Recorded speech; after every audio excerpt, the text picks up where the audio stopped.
ছানো যাই গো দেখা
গান গাইতেছে গাইতেছে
ঘাটে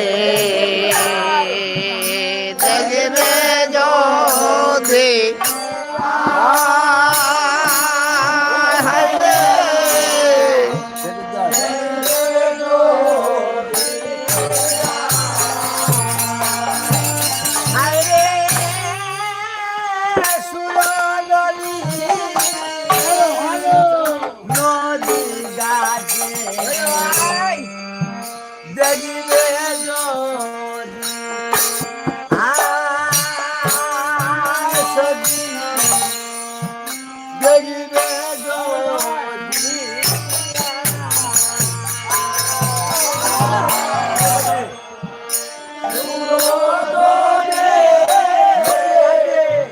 নদী ঘাটে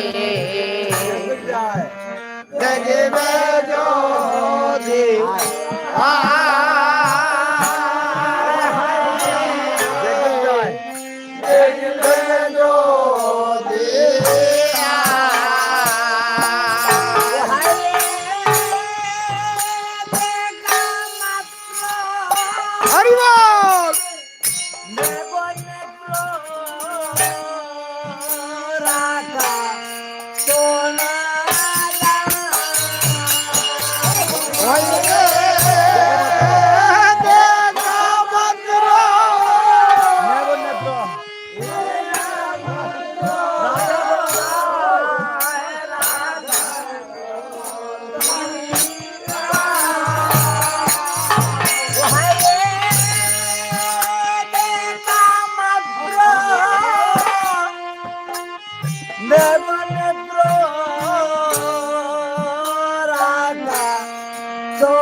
শোনা গান গান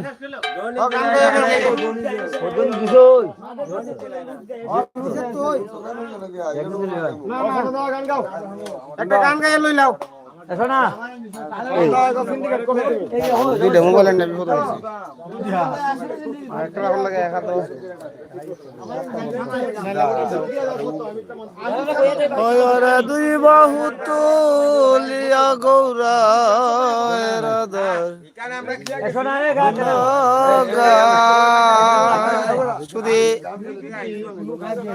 শুধু দর্শকবৃন্দ, এটা হচ্ছে নেত্রকোনা জেলার খালিয়াজুড়ি উপজেলাধীন চাঁদপুর গ্রামে কৃষ্ণপুর বাজারের হিন্দু লোকনাথ সংঘের ভক্তবৃন্দদের উদ্যোগে এবারের মতো 14তম শ্রী শ্রী লোকনাথ পূজার পাদুকা উৎসব পালিত হয়েছে। এই 14তম লোকনাথ পূজার উৎসবের আজকে হলো শেষ দিন, আর অল্প কিছুক্ষণ পরেই বিগ্রহ বিসর্জন দেওয়া হবে আমাদের চাঁদপুর গ্রামের শিবতলা গাছের তলে। তো আমরা আমাদের সাথে থাকুন, আমরা যাত্রা অবধি আপনাদের সাথে লাইভে আছি। শুধু বক্তব্য আপনার সাথে থাকুন, লাইক করুন, কমেন্ট করুন, শেয়ার করুন, সাবস্ক্রাইব করুন। ধন্যবাদ ধন্যবাদ সকল ভক্তবৃন্দদের।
বাগান নামে দিব কোথায়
আমি গান শুনি বলে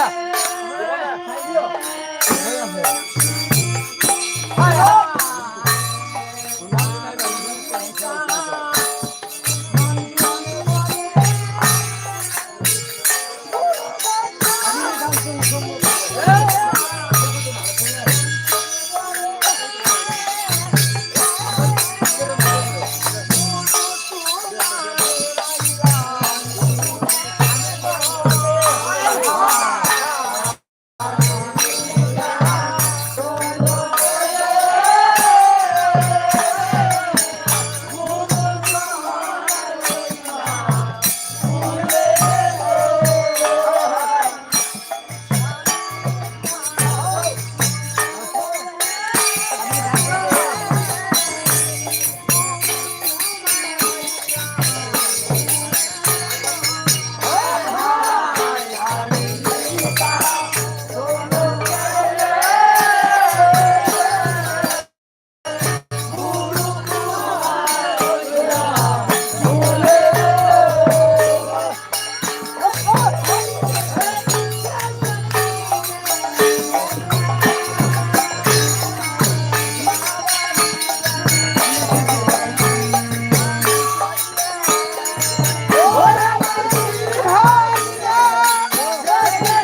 শুধু দর্শকবৃন্দ, আমাদের ইতিমধ্যে নগর পরিক্রমা প্রায় শেষ। আমাদের এখানে চাঁদপুর, মনিরামপুর, টুকচাঁদপুর, এখানে 7-8টি পাড়া রয়েছে। এর মধ্যে প্রায় 200টি হিন্দু পরিবার রয়েছে। এখানে প্রতিনিয়তই ধর্মীয় আচার অনুষ্ঠান সব সময় লেগে থাকে। এই যে গেল লোকনাথ পূজা, এটা হচ্ছে মনিরামপুর গ্রাম। এখানে দেখেন প্যান্ডেল তৈরির ব্যবস্থা চলছে। এখানে 2 দিন ব্যাপী কীর্তন অনুষ্ঠান হবে। তো আমাদের এই এলাকাটা হচ্ছে সংস্কৃতি বান্ধব একটি এলাকা। এখানে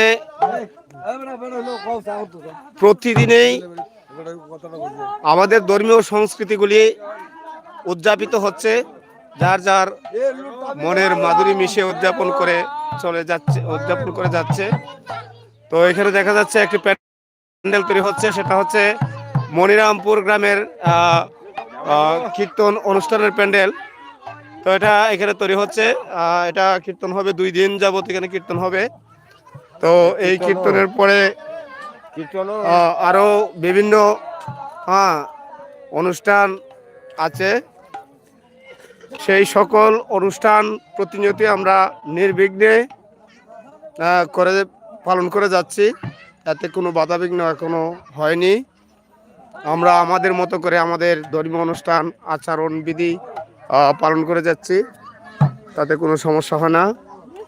তো দর্শক শ্রোতাগণ, এটা হচ্ছে হাওর এলাকায় বাটি অঞ্চলের একটি গ্রাম। এখানে এখন হেমন্তকাল, এখন আপনার সর্বত্র শুকিয়ে গেছে, এখানে কোথাও পানি নেই, শুধুমাত্র নদী ছাড়া। তো বর্ষাকালে প্রায় জ্যৈষ্ঠ মাস থেকে জ্যৈষ্ঠ, আষাঢ়, শ্রাবণ, ভাদ্র, আশ্বিন এবং কার্তিক মাস পর্যন্ত, জ্যৈষ্ঠ থেকে কার্তিক মাস পর্যন্ত এই এলাকায় এই জায়গা দিয়ে আমরা হেঁটে যাচ্ছি, সেই জায়গাতে আপনার পানি জমে থাকে এবং সেখানে প্রচুর মাছ উৎপাদিত হয়। এই যে দেখতে পাচ্ছেন, এটা হচ্ছে রাস্তা এবং এটার পরে যে দেখতে পাচ্ছেন, এটা হচ্ছে একটা বিল। এই বিলেও এলাকার মানুষেরা মাছ ধরে। এবং এই যে এইদিকে দেখতে পাচ্ছেন, সেটা হচ্ছে হাওর। এখানে বোরো ধানের জমি চাষ হয়। এখানে 2 চোখ যত দূর যায় তত দূর পর্যন্ত হাওর আর হাওর। এখানে শুধু আপনার বোরো ধান চাষ করা হয়। এটা হচ্ছে কৃষি প্রধান এলাকা এবং এক ফসলের দেশ। এখানে শুধুমাত্র একটা ফসলই হয়, এই বোরো ধানে বোরো মৌসুমে বোরো ধানের আবাদ হয়। এবং এখানে এই জমিতে ধান, প্রচুর পরিমাণে ধান উৎপাদিত হয়। এখানে প্রতি হেক্টরে প্রায় প্রতি একরে প্রায় 120 মনেরও বেশি ধান হয়। তো বন্ধুরা, এই যে গ্রাম, বর্ষাকালে যদি এখানে আসেন তাহলে দেখবেন পানির উপরে গ্রামগুলি যেন কচুরি পানার মতো বেশি বেশি রয়েছে, অত্যন্ত সুন্দর লাগে। এই এলাকাটি সবসময় সুন্দর। এটি হচ্ছে আপনার পানি ডোবা এলাকা। তো এখানে বর্ষাকালে পানি থাকে এবং হেমন্তকালে শুকিয়ে যায়। হেমন্তকালে শুকিয়ে গেলে এখানে ধান চাষ করা হয়। গরু বাছুর লালন পালন করে থাকে আমাদের এলাকার মানুষেরা। আমাদের এলাকার মানুষেরা অত্যন্ত সহজ সরল। গানটা ভালো হয়েছে, কালকে খুব ভালো হয়েছে গান। এই যে বন্ধুরা দেখতে পাচ্ছেন যে গতকালকে আমি কিন্তু আপনাদেরকে লাইভ করে একটি যাত্রা অনুষ্ঠান দেখিয়েছিলাম। সেই যাত্রা অনুষ্ঠানটি বলছে, এখানে একজন মুসলমান আমাদের চাচা, সে বলতেছে গানটা খুব ভালো হয়েছে। আমরা আমাদের ধর্মীয় অনুষ্ঠানগুলি পালন করে থাকি, উদযাপন করে থাকি, সাথে সাথে তারাও এসে আমাদেরকে সহায়তা করে থাকে।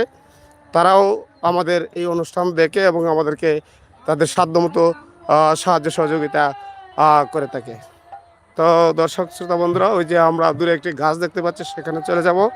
সেখানে গিয়ে প্রতিমা বিসর্জনের মধ্য দিয়ে লোকনাথ বাবার 14তম পাদুকা উৎসব সমাপ্তি ঘোষণা করা হবে। তো আমরা আর অল্প কিছুক্ষণই আমরা আছি আপনাদের সাথে। কিছুক্ষণের মধ্যে আমরা লাইভে চলে যাব। ওই শিবতলা গাছ, যে গাছটা আপনারা দেখতে পাচ্ছেন দূরে, সেটা হচ্ছে একটি রেন্ট্রি গাছ। বর্তমানে এখানে একটি রেন্ট্রি গাছ রয়েছে এবং এই রেন্ট্রি গাছের নিচে একটা করজ গাছ রয়েছে। তো আমরা ছোটবেলায় এখানে দেখেছি একটা বিশাল বড় অশত বট বৃক্ষ ছিল। বট বৃক্ষটা এখানে যে মাঠটা দেখা যাচ্ছে, মাঠটার প্রায় অর্ধেকটা পর্যন্ত ছড়ানো ছিটানো ছিল।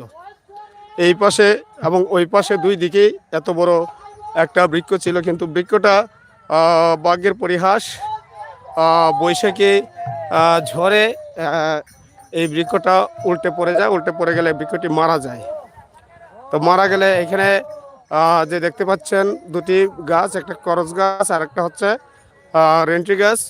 করজ গাছটা আমার দাদা লাগিয়েছিলেন এবং রেন্ট্রি গাছটা পার্শ্ববর্তী আকড়া, ঈশ্বরনারায়ণ গোস্বামীর আকড়া। এই যে আমরা দেখতে পাচ্ছি যে বাড়ির মতো একটা এলাকা, সেটা হচ্ছে ঈশ্বরনারায়ণ গোস্বামীর আকড়া। এটা হচ্ছে হাসার আকড়া।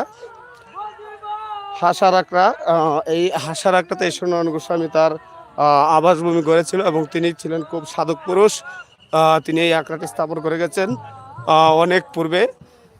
তো ওই আকড়ার একজন বৈষ্ণব, বিশ্বম্বর বৈষ্ণব, এই গাছটি, রেন্ট্রি গাছটি লাগিয়েছিলেন।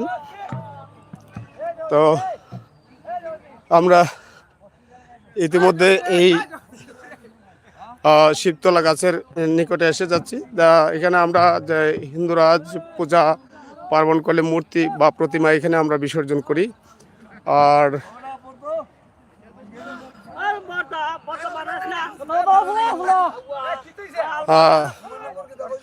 বন্ধুরা, হাঁটতে হাঁটতে আমার একটু হাঁপিয়ে উঠেছে। তো এখানে দেখেন আমাদের এলাকার মানুষগুলি, আমাদের গ্রামের মানুষগুলি কত সহজ সরল। এখানে আমাদের বাচ্চা ছেলেমেয়েরা বা বড় ছেলেমেয়েরা তারা খেলাধুলা করছে। এই যে দেখতে পাচ্ছেন, তারা ক্রিকেট খেলছে। আবার এখানে আনন্দ ফুর্তিও চলছে। তো আমাদের গ্রামটা আসলে বলা যায় যে এটা একটা সংস্কৃতির গ্রাম এবং কি বলা চলে, সেটাকে একটা সহজ সরল গ্রাম। এখানে প্রত্যেকটা মানুষ অত্যন্ত সহজ এবং সরল। এখানে মানুষগুলি জীবন্ত, সে 1900 যে প্রাচীন বাংলার যে ঐতিহ্য, সেটি এখানে আমরা এখনও ধরে রেখেছি। তো এখানে যে 4টি পিলার দিয়ে একটি সাবরার মতো দেখতে পাচ্ছেন, সেটা হচ্ছে একটি শিবতলা। এখানে একবার কীর্তন হয়, একদিন এক রাত্র থাকে কীর্তন। তো এখানেও কীর্তন হয়, এটাও এখনো হয়নি, এটাও হবে। এটা হয় আকড়া, চাঁদপুর হাসার আকড়ার পক্ষ থেকে। এখানে চাঁদপুর হাসার আকড়ার পক্ষ থেকে এখানে কীর্তনটি পরিবেশন করা হয়। এখানে কীর্তন হয় একদিন এক রাত। এবং এই যে দেখতে পাচ্ছেন আপনারা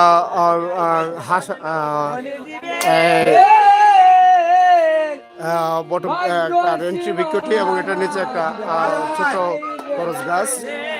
এখানে দেখতে পাচ্ছেন বিভিন্ন মূর্তি, সরস্বতী মূর্তি এবং শিব মূর্তি দেখতে পাচ্ছেন। এই যে সরস্বতী মূর্তি, শিব মূর্তি এখানে আমরা বিসর্জন দিয়ে থাকি। পাশে একটি রাস্তাও রয়েছে। আর এই পাশে দূরবর্তী এলাকা হচ্ছে এলাকাটা, সেটা হচ্ছে কৃষ্ণপুর এলাকা। এই কৃষ্ণপুর এলাকাটি শিক্ষার জন্য প্রসিদ্ধ। বাটি অঞ্চলের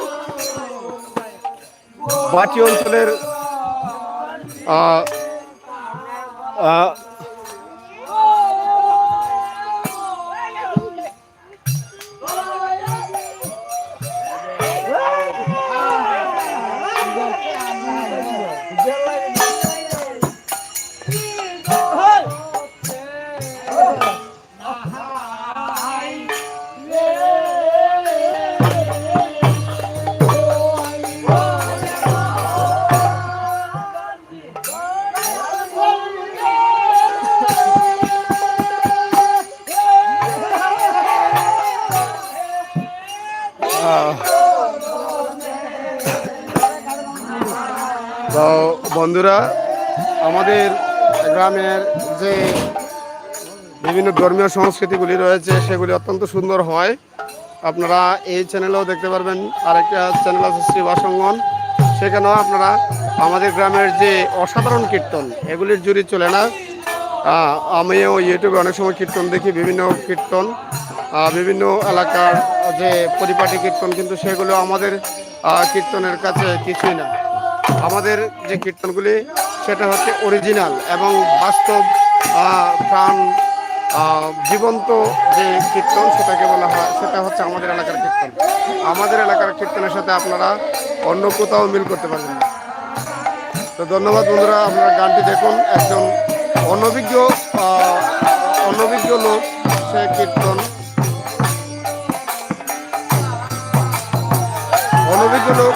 পরিবেশন করছে। সে আজকে মনে হয় প্রথম কীর্তন পরিবেশন করছে। সে অত দেখবেন ভালো কীর্তন করে।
অমৃত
এই গানটি আমাদের এলাকার যে ত্রিনাথ কীর্তন আছে না, সেই ত্রিনাথ কীর্তনের আদলে এখানে কীর্তন গানটি করা হয়েছে।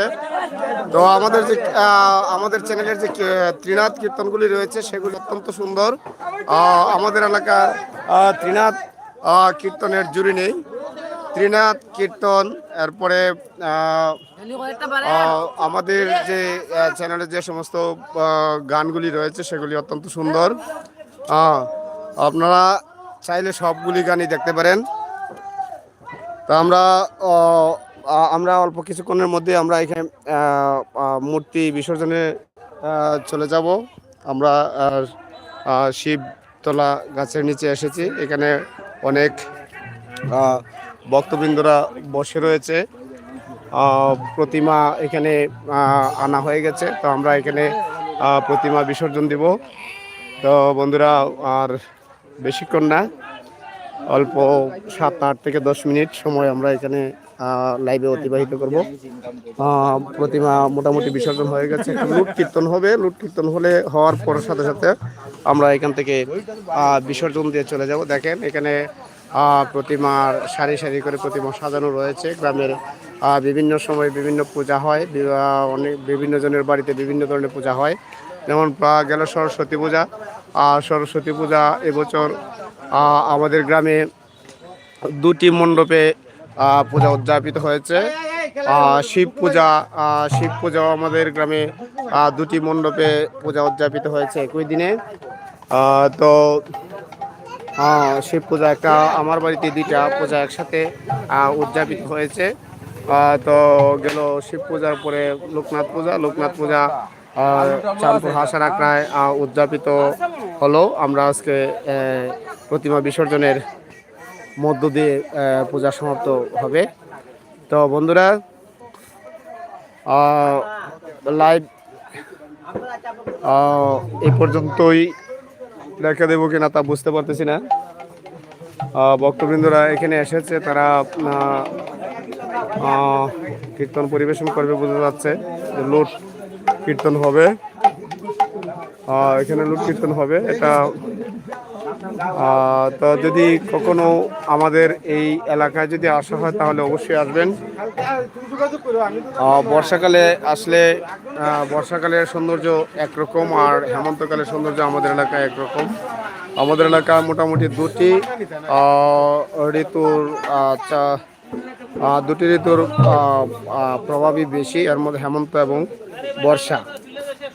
তো হেমন্ত এবং বর্ষা এই 2টি ঋতুর প্রভাব বেশি। এর মধ্যে প্রত্যেকটা ঋতু আমাদের এখানে বিরাজমান, কিন্তু 2টি ঋতুর প্রভাব বেশি হয় এখানে। বর্ষাকালে গ্রামগুলি পানির মধ্যে বেশি থাকে। এখানে প্রচুর পানি হয়। এখানে আপনার প্রায় 2 হাত 3 হাত 4 হাত পরিমাণ পানি হয়ে থাকে। আমরা যে জায়গায় দাঁড়িয়ে আছি সেই জায়গাতে মাটির উপরে 4 হাত পরিমাণ পানি হয়ে থাকে। এখানে প্রচুর মাছ উৎপাদন হয়, মাছ ধরা হয়। তো মাছ আমাদের এলাকার একটি বিশাল সম্পদ। আমাদের এই চাঁদপুর গ্রামে বিভিন্ন নৃগোষ্ঠী, ক্ষুদ্র বিভিন্ন সম্প্রদায়ের মানুষ রয়েছে। জেলে, মাঝি,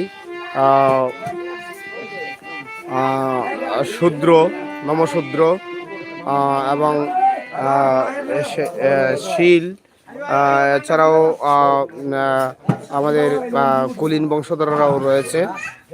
তো এখানে প্রায় 200টি হিন্দু পরিবারের বসবাস এই এলাকাটিতে। এটি হচ্ছে আমাদের হাসার আখড়া। এই হাসার আখড়ায় প্রায় 100 একরের উপরে জমি রয়েছে। প্রায় 100 একরের উপরে জমি রয়েছে। এখানে যে দেখতে পাচ্ছেন এই জমিগুলি, সেগুলি হচ্ছে হাসার আখড়ার জমি। তো হাসার আখড়ার জমি এখানে ওই যে যা দেখা যায় তা সবই হাসার আখড়ার জমি। এদিকে যা দেখতে পাচ্ছেন সবগুলি হাসার আখড়ার জমি। ওই অপর দিকেও হাসার আখড়ার জমি। এখানে এটা একটা ঐতিহাসিক স্থান। এখানে অনেক ভক্তবৃন্দ বা অনেক পর্যটকও এখানে মাঝে মাঝে অনেক সময় আসেন এটা দর্শন করার জন্য। এখানে 2টি বড় বড় পুকুর রয়েছে, এবং এর পশ্চিমে, আখড়ার পশ্চিমে একটা বিল রয়েছে। এবং তো যদি সুযোগ পাই কোনোদিন আপনাদেরকে দেখাবো এগুলি। এখন আপনারা এই কীর্তন দেখুন এবং যাত্রা অনুষ্ঠানটি ভালোভাবে দর্শন করুন। ধন্যবাদ আপনাদের।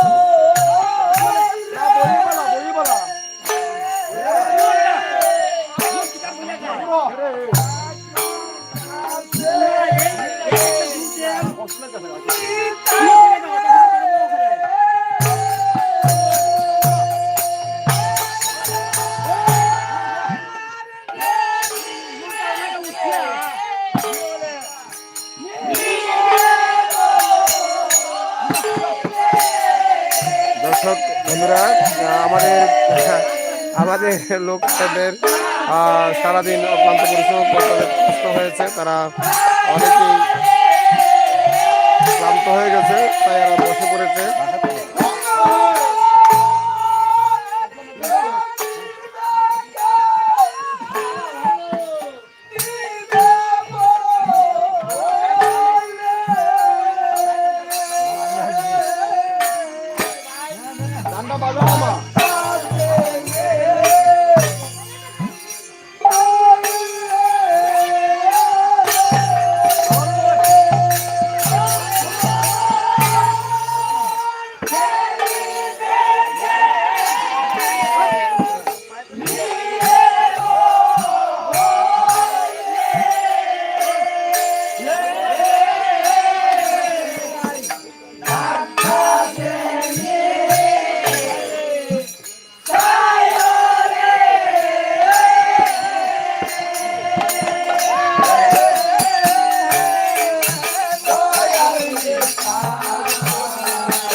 বেটা উক্কাটা লই ধরে ধরে না ফসান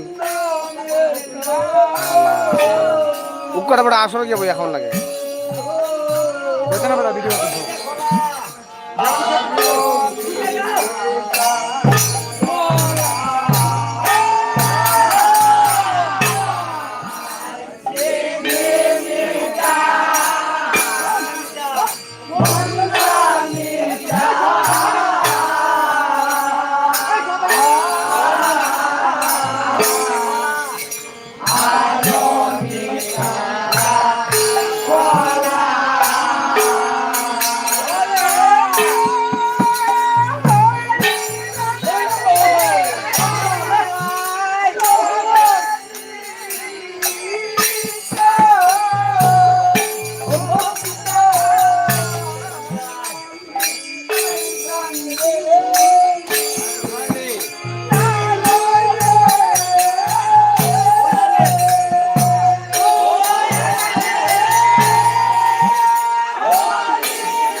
এখন লুট বিতরণের কাজ শুরু হবে। লুট পরিবেশন করবে লোকনাথ সংঘের সব ভক্তবৃন্দগণ। এই যে আপনাদের সামনে লুট নিয়ে আসবে। তো আপনাদেরকে তো আর লুট আমরা দিতে পারবো না, তো হরিণ নামের লুট আপনারা গ্রহণ করবেন মানুষে। ধন্যবাদ। তো বিসর্জন প্রক্রিয়া আজকের মতো আমাদের এই লুট বিতরণের মধ্যে দিয়ে আমাদের লোকনাথ বাবার পাদুকা উৎসবের অনুষ্ঠান 2026 সালের মতো এখানেই সমাপ্ত হবে। তো আপনারা আমাদের পূজার সভাপতি, এবারের পূজার মাননীয় সভাপতি বাবু বারেন্দ্রচন্দ্র শীল, ওনার দুটি কথা আপনারা শ্রবণ করুন এবং আমি আশা রাখবো আপনারা আশীর্বাদ করবেন যেন আমাদের এই লোকনাথ বাবার পাদুকা উৎসব প্রতি বছর আমরা যেন আমাদের এই এলাকার মানুষেরা যেন নির্বিঘ্নে এবং সমন্বয়ের মাধ্যমে করতে পারে, এই আশাবাদ থেকে আমি আমার বক্তব্য শেষ করছি। দেখেন লুট গ্রহণ প্রক্রিয়া এবং সাথে সাথে আমাদের প্রিয় সনাতন হিন্দু ভাইদের সম্বন্ধে বলছি, আপনারা সবাই আমাদের জন্য আশীর্বাদ করবেন যাতে আমরা প্রতি বছর এই বাবার এই রাঙ্গাচরণে পুষ্পাঞ্জলি দিতে পারি এবং আপনারাও আপনাদের ধর্ম করে যাবেন। আপনারা সবাই ভালো থাকুন, ঈশ্বর সবাইকে ভালো রাখুন। জয় রাধে, জয় বাবা লোকনাথ, জয় হোক সকল মানুষের। জয় নিতাই গৌর হরি বল। কিছু করবা সম্পাদক সাহেব? এখন আমাদের পূজার লুট বিতরণ চলছে। তো আজকে এই গতকালের আগের দিন থেকে পূজার আয়োজন চলছিল, আর আজকে এই সন্ধ্যার সায়াহ্ন সন্ধ্যায় লোকনাথ বাবার পাদুকা উৎসব 2026 শেষ হতে যাচ্ছে। সকলকে ধন্যবাদ। সাথে সাথে কৃষ্ণপুর বাজারের লোকনাথ সকল ভক্তদেরকেও ধন্যবাদ। আমার ইতিমধ্যে আমার কাছে আছে একজন লোকনাথ বাবার প্রিয় শিষ্য এবং সে কথা বলতে মনে হয় পারবে না, আপনাদের সামনে মনে হয় কথা বলতে পারবে না, কারণ সে কাজ করতে করতে তার কণ্ঠ প্রায় বসে গেছে, সে কথাই বলার সামর্থ্য নেই। তো তার জন্য আপনারা সবাই আশীর্বাদ করবেন। ধন্যবাদ সকলকে। জয় রাধে, জয় নিতাই গৌর হরি, জয় নিতাই গৌর, জয় রাধে, জয় রাধে। আমার জন্য আশীর্বাদ করবেন। আমি অসুস্থ প্রায় থাকি, আমি চ্যানেলে কোনো গান টান দিতে পারি না, সময় পাই না, প্রায় সময় আমার অসুস্থতা থাকে। সকলকে ধন্যবাদ জানিয়ে আজকের মতো এখানেই আমি আমার লাইভ প্রক্রিয়া শেষ করছি। ধন্যবাদ সকলকে, ধন্যবাদ।